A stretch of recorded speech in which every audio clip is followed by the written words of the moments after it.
Thank you very much, Ayman. It was really very, very interesting. I mean, you said at one stage that UNHCR looks to unpack some of the trauma when people come in and come in seeking refuge. What kind of things do you do? Well, at the registration center, that we have embodied in there a number of staff who are qualified to deal with these cases. So the first is to try and identify who's who from the initial interview. So basically, we try to separate them. We have a psychosocial officer with assistance and available on site, so that these can be identified immediately and treated and referred to the right place through a number of local NGOs that we have here where these cases are referred. Okay. So that's basically the initial step that we take, and then of course, depending on the case, there will be a follow-up to that with the institutions.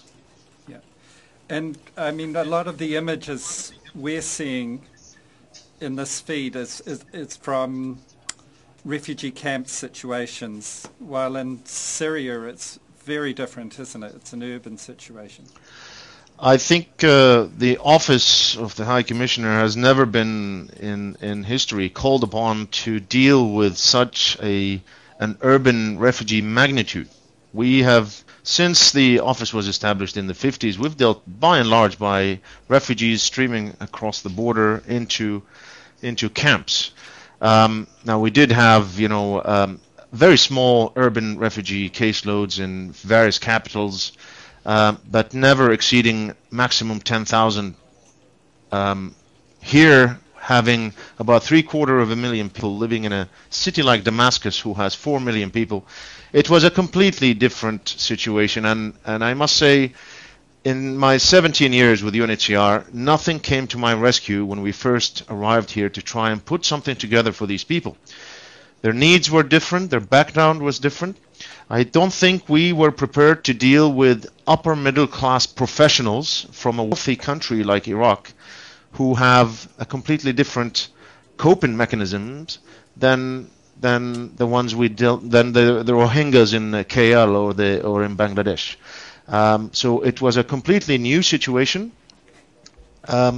Nothing really, in terms of our literature on urban refugees, did not fit into the context. So we had to almost find policy as we go along, on the run, because simply there was little advice coming from any corner. It is also a new context in the Middle East. So we only know about the refugees from the 1948 war, the Palestinian refugees. So it was also an opportunity for UNHCR to inform the people living in the Middle East that what are the international instruments available to deal with refugees worldwide, and how that can be used when you have a situation like Iraqis seeking shelter in neighboring countries outside of Iraq. Yeah.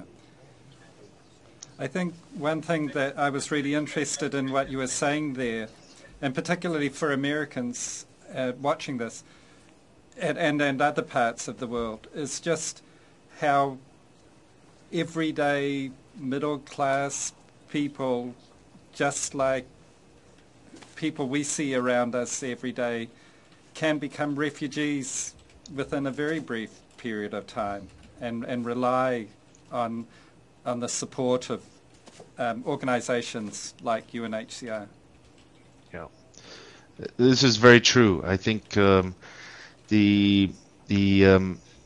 don't think any of these people ever thought that what happened would happen to them in terms of having neighbors start killing each other. We have to remember that most of the people who began to leave Iraq did not leave because of the invasion of Iraq. They left from the sectarian violence, and that's really the worst, because right now we know that the people traveling back to Iraq, they're not really going home. They're going to another majority area. So the whole map of certainly Baghdad and Mosul in the north have. Good. Oh. Yeah, no, we can hear you now. Okay.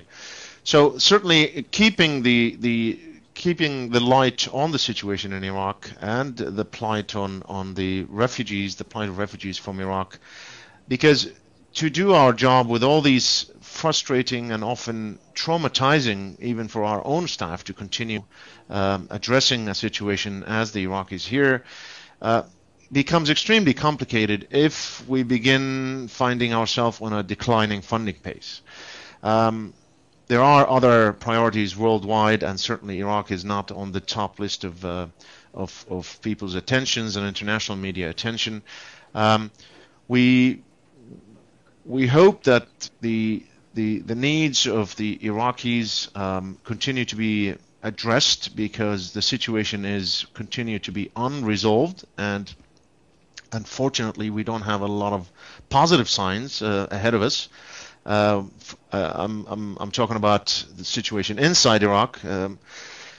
We are having to prioritize our programs on daily basis, and of course that's to the detriment of the refugees, because if we cannot meet our targets in terms of covering tertiary healthcare or tertiary education, certainly these will be the first to go. So it becomes not only would negatively affect the Iraqi lives, but it will also put us in an extremely difficult situation in terms of trying to preserve what we call the protection space. Our concern is not only the funding, but it's also that if funding becomes such a dire, the national governments in this region, who have carried more than their fair share of the burden, might get simply fed up, and they begin returning these people. So we hope we don't find ourselves in such a situation. Thank you very, very much, Aman. Really appreciate your time. And You're welcome. What time is it there right now? It's 6:20 in the afternoon. Enjoy your evening. And farewell. Okay, thank you.